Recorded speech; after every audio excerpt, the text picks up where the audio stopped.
स्वागत है दोस्तों प्रीमियम एक्सप्लेनर चैनल के और नए वीडियो में आज हम एक्सप्लेन करने वाले हैं हाल ही में रिलीज हुई फिल्म सिकंदर को। वीडियो अगर अच्छा लगे तो वीडियो को लाइक करके चैनल को सब्सक्राइब जरूर कीजिएगा ताकि आपको इसी तरह के लेटेस्ट और फ्रेश कंटेंट मिलते रहे। तो फिल्म की शुरुआत होती है एक फ्लाइट से, जहां पर कि हम महाराष्ट्र के होम मिनिस्टर के बेटे अर्जुन प्रधान को देख पाते हैं, जो कि एक लड़की का गंदा वीडियो दिखाकर उसे ब्लैकमेल कर रहा था। कि तभी यहां पर एंट्री होती है संजय राजकोट की, जो कि अर्जुन प्रधान के साथ साथ उसके बहुत सारे लोगों को बुरी तरह से मारता है और उसे अच्छे से मजा चखा देता है। तो अब जब फ्लाइट लैंड हुई और जब मिनिस्टर प्रधान को अपने बेटे अर्जुन प्रधान के बारे में मालूम चलता है कि उसे किसी ने बुरी तरह से पीटा है, तो अब वो पूरी तरह से आग बबूला हो जाते हैं और अब मिनिस्टर प्रधान अपने बेटे का बदला लेना चाहता है।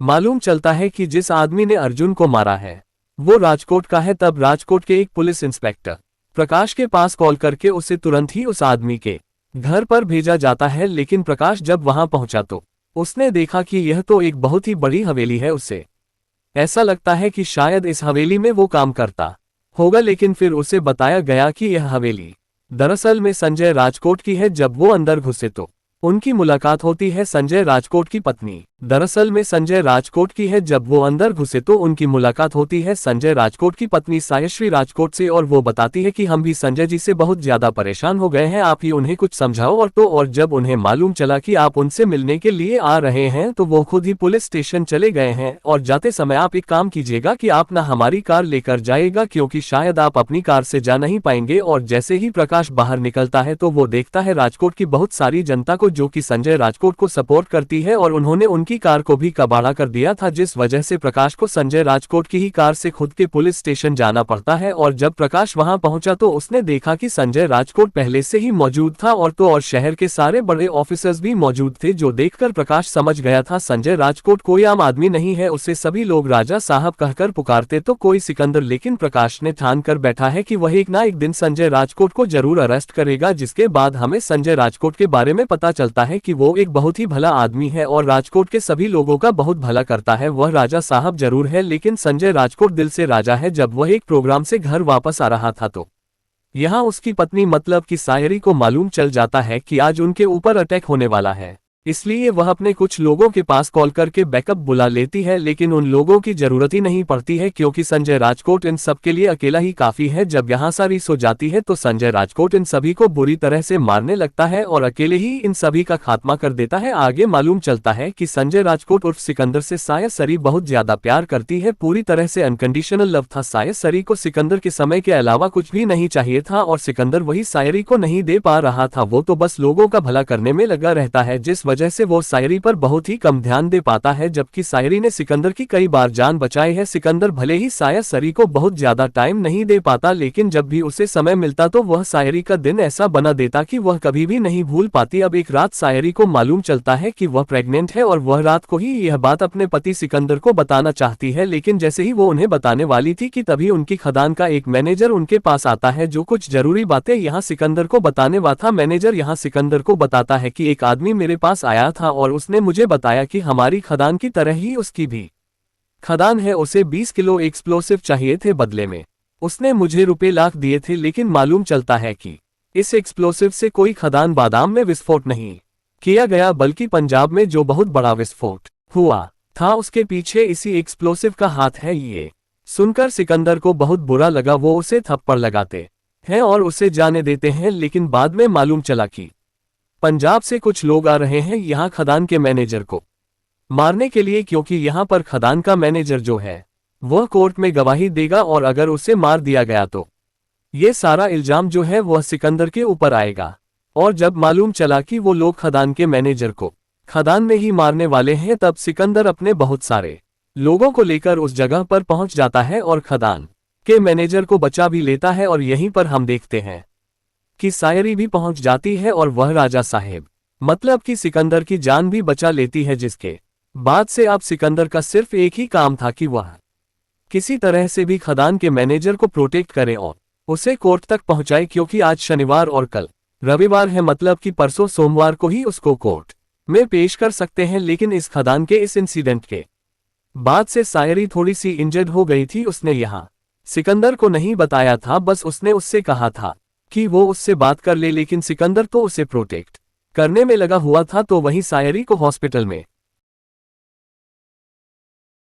एडमिट कर लिया गया था। वह अपने साथी अमर से सायरी की सारी खबर ले रहा था। मंडे को खदान के मैनेजर की गवाही ले ली जाती है और यह केस यही रफा दफा हो जाता है। लेकिन तभी यहां पर सिकंदर को मालूम चलता है कि दरअसल में सायरी की मौत हो गई है, जिससे मालूम चला कि उस दिन खदान में जो हमला हुआ था उसमें सायरी को गंभीर चोटें लग गई थी। लेकिन सायरी ने यह बात सिकंदर को नहीं बताया आई थी। लेकिन जब सिकंदर को सायरी की मौत के बारे में मालूम चला तो उसकी तो पूरी जिंदगी ही पलट गई, क्योंकि जिससे वो सबसे ज्यादा प्यार करता था वो सिर्फ और सिर्फ सासरी थी। सायरी उसकी पूरी की पूरी जिंदगी थी, क्योंकि उसके फैमिली में कोई भी नहीं था उसके अलावा। सायरी उसे हर जगह दिखने लगी थी, उसकी पुरानी बातें याद आने लगी थी। सिकंदर को याद आता है कि वह अपनी पत्नी सायरी को समय नहीं दे पाता था। तभी सिकंदर को मालूम चला कि सायरी ने अपने ऑर्गन्स डोनेट करने के लिए कुछ फॉर्म फिल किए थे, जिसमें यहाँ सायरी के हॉट आइस और लंग्स को निकाल लिया जाता है। कुछ दिन इसी तरह से बीत जाते हैं, लेकिन यहाँ राजा साहब मतलब कि सिकंदर अभी तक सायरी को नहीं भूल पाए थे। जब उसे मालूम चला कि सायरी का दिल कहीं धड़क रहा है, उसके लंग्स से कोई सांसें ले रहा है, उसकी आंखों से कोई देख रहा है, तो अब यहाँ सिकंदर डिसाइड करता है कि वो इन लोगों से मिलेगा ताकि वो यह महसूस कर पाए कि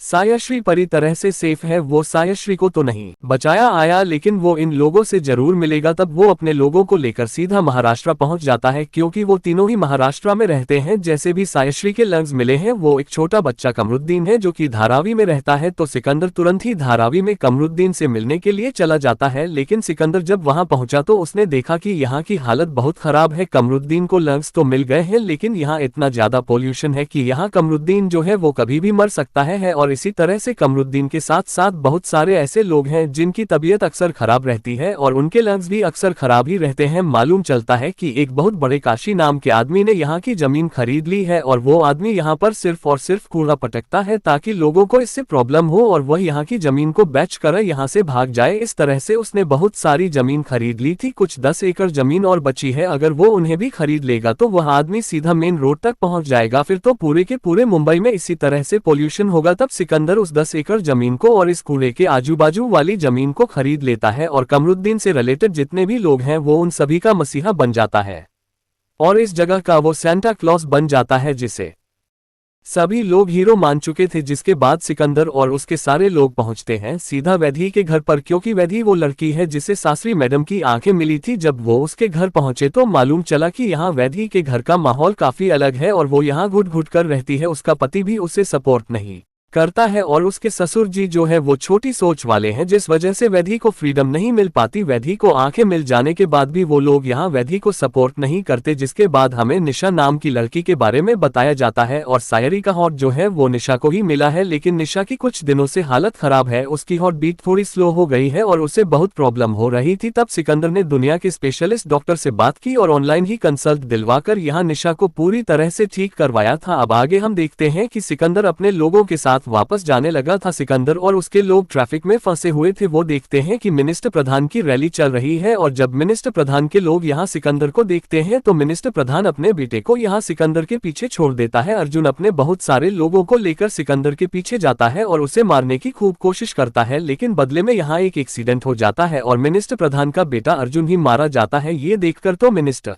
प्रधान बौखला जाता है। अब वह कुछ नहीं सोच रहा था, उसे बस अपने बेटे का बदला लेना है चाहे कुछ भी हो जाए। सबसे पहले तो मिनिस्टर प्रधान पता करता है कि आखिर सिकंदर यहाँ पर आया क्यों था, इसलिए वह उसके पास कॉल करता है और उससे बात करता है और उसे बताता है कि तूने मेरी बेटी की जान ली है तो अब तेरी मौत भी एकदम तय है। तो यहाँ पर अपनी पत्नी के ऑर्गन्स देखने के लिए आया था, लेकिन जिन लोगों को भी तेरी पत्नी के ऑर्गन्स मिले हैं ना, मैं उन सभी को मार डालूंगा। लेकिन यहाँ पर सिकंदर ने डिसाइड कर लिया था कि अब वह यहीं पर रुकने वाला है। वैसे तो वह वापस राजकोट जा रहा था, लेकिन अब वह मुंबई में ही रहकर इन सभी को प्रोटेक्ट करेगा और वो मंत्री जी को भी देख लेगा। सबसे पहले तो सिकंदर हॉस्पिटल से डाटा डिलीट करवाता है ताकि यहाँ मंत्री जी को वैधी कमरुद्दीन उनिसा के बारे में पता ना चले। जिसके बाद वो वापस यहाँ धारा भी पहुंचता है। वहां उसने देखा कि कुछ गुंडे जो है वो फिर से पोल्यूशन फैलाने लगे थे। तब वो इन लोगों से फाइट करता है और इन सभी को बुरी तरह से मारता है। तो वही मंत्री जी को ये बात मालूम चल चुकी थी कि सिकंदर यहाँ पर ऑर्गन्स को देखने के लिए आया था, लेकिन उसने डाटा जो है वो डिलीट करवा दिया है। लेकिन वो पता कर रहेगा कि आखिर किन लोगों को केसरी के ऑर्गन्स मिले हैं। जिसके बाद सिकंदर वापस वैधी के घर पर जाता है। उसे मालूम चला कि वैधी बहुत ज्यादा खतरे में है, उसने फांसी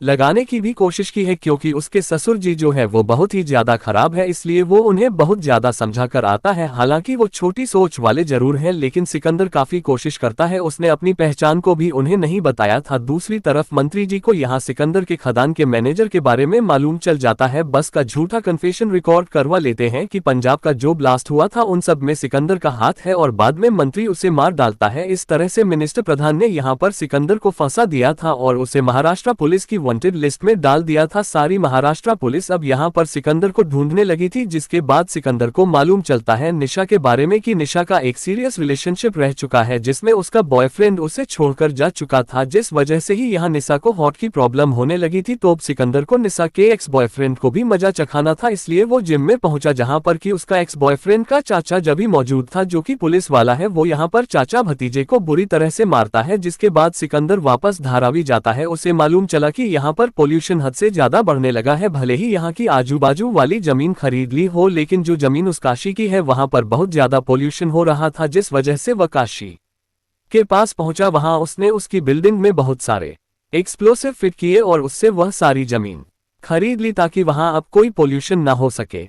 जिसके बाद हमें बताया जाता है कि पूरे मुंबई में सिकंदर के बटेड वाले पोस्टर लग चुके थे। पुलिस यहाँ सिकंदर को ढूंढ रही थी और वैद्य के घर पर भी अब यहाँ सिकंदर के बारे में बातें होने लगती हैं कि वह एक वांटेड है, जो कि हमारे घर पर डॉक्टर बनकर आया था। ब के घर वालों को बहुत ज्यादा बुरा लग रहा था। दूसरी तरफ हम कमरुद्दीन को देखते हैं, जिसकी हालत बिगड़ने लगी थी, इसलिए उसे तुरंत ही हॉस्पिटल ले जाया जाता है। और भी बहुत सारे लोगों की हालत खराब थी, इसलिए धारावी के सभी लोगों को हॉस्पिटल ले जाया जाता है। और यहाँ मिनिस्टर प्रधान को मालूम चल गया था कि दरअसल में शायरी के ऑर्गन्स किसे मिले हैं, इसलिए अब वो पुलिस वालों और सारे के सारे गुंडों को इनके पीछे छोड़ देता है कि चाहे कुछ हो जाए, इनको मारना बहुत जरूरी है। वहां धारावी में सबकी हालत बहुत खराब थी, इसलिए सिकंदर उन सभी की हेल्प कर रहा था। लेकिन दूसरी तरफ यहाँ पर वैद्य के घर पर मिनिस्टर प्रधान के लोग पहुंच चुके थे, लेकिन इससे पहले कि वो उसके घर तक पहुंच पाते, यहाँ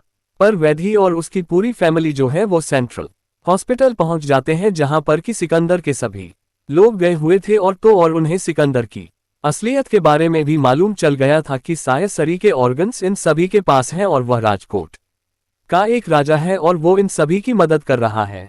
तो यहाँ पर वैद्य की फैमिली और निशा की फैमिली हॉस्पिटल पहुंच जाते हैं, जहां पर कि हमारा कमरुद्दीन भी एडमिट था। लेकिन तभी यहाँ पर मिनिस्टर प्रधान के लोग पहुंच जाते हैं और अब वह किसी भी तरह से इन सभी को खत्म करना चाहता था। लेकिन यहाँ पर सिकंदर के साथ साथ बहुत सारे लोग ऐसे भी थे जो कि इन सभी को प्रोटेक्ट करेंगे। तब सिकंदर इन सभी लोगों से फाइट करता है और इन लोगों को बुरी तरह से मारता है। सिकंदर ने सभी को बचा तो लिया था, लेकिन उसे मालूम है कि इन सब के पीछे एक जड़ है और उसे उखाड़ना बहुत जरूरी है, वो था मिनिस्टर प्रधान। तब यहाँ पर सिकंदर मिनिस्टर प्रधान के पास गया और उसे बुरी तरह से मारा। तो दोस्तों, सलमान खान पूरी फिल्म में अलग थलग और उदासीन दिखे। अपनी पत्नी की अचानक मौत से जूझ रहे पति की भूमिका में उनके अभिनय में वह भावनात्मक प्रभाव नहीं था जो उन्हें चाहिए था। हैरानी की बात यह है कि एक्शन सीक्वेंस के दौरान भी वह अपने समान रूप में नहीं थे। रानी और प्यारी पत्नी की भूमिका में रश्मिका मंदाना किया है, लेकिन जब भी वे साथ नजर आए उनके और सलमान के बीच केमिस्ट्री की कमी साफ झलक रही थी। काजल अग्रवाल और विजय और इटली की बिगिल में बर्ष बोलमा की भूमिका जैसी भूमिका मिली है और उन्होंने अपनी भूमिका में अच्छा प्रदर्शन किया है। और सत्यराज को खराब तरीके से लिखे गए खलनायक की भूमिका में बर्बाद कर दिया गया है। और अमर की भूमिका में सरमन जोशी को भी एक बिगड़ेल मंत्री के बेटे के रूप में प्रतीक बब्बर ने ठीक ठाक काम किया। मुंबई में टैक्सी ड्राइवर की भूमिका में जतिन सरना फिल्म के एकमात्र ऐसे वाईफाई 19 अभिनेता है जो अपनी कॉमिक टाइमिंग के साथ कुछ दृश्यों में दर्शकों को अच्छी तरह से बांधे रखने में कामयाब रहे। और प्रीतम द्वारा रचित गाने भूलने लायक नहीं है। फिल्म में एक भी गाना आकर्षक नहीं है। सलमान खान और रश्मिका मंदाना के बीच केमिस्ट्री की कमी ने गानों को ऑन स्क्रीन बेमेल बना दिया। संतोष नारायण द्वारा रचित बैकग्राउंड स्कोर भी उतना ही खराब है। उनका स्कोर पूरी फिल्म की कार्यवाही के साथ ठीक से तालमेल नहीं बिठा पाया। फिल्म के नतीजे चाहे जो भी हो, सिनेमेटोग्राफर त्रिना बकारा का काम हमेशा बेहतरीन होता है, लेकिन सिकंदर में उनका काम भी थोड़ा खराब है। विवेक हर्सन की एडिटिंग ठीक ठाक थी, इतनी खराब तरीके से बनी फिल्म में कुछ नहीं कर सकते। एनजीआई हथेले 5 में से 2.5 स्टार। आप इस फिल्म को कितने स्टार देना चाहेंगे जरूर बताएगा। आपको इस फिल्म में क्या अच्छा लगा, क्या खराब, लिखा कमेंट बॉक्स में जरूर बताएगा। इस फिल्म से सलमान खान से बहुत उम्मीदें थी कि यह फिल्म शायद ब्लॉकबस्टर होगी, क्योंकि इसके पीछे डायरेक्टर जो है वो AR मृगदस थे, लेकिन इसने पूरी तरह से डिस्प्ले है अगले वीडियो में। लेकिन उससे पहले चैनल को सब्सक्राइब कर दीजिए ताकि आपको इसी तरह के लेटेस्ट और फ्रेश कंटेंट मिलते रहे, और हाँ, नोटिफिकेशन बेल को भी ऑल पर कर दीजिए। धन्यवाद। जय हिंद, जय भारत।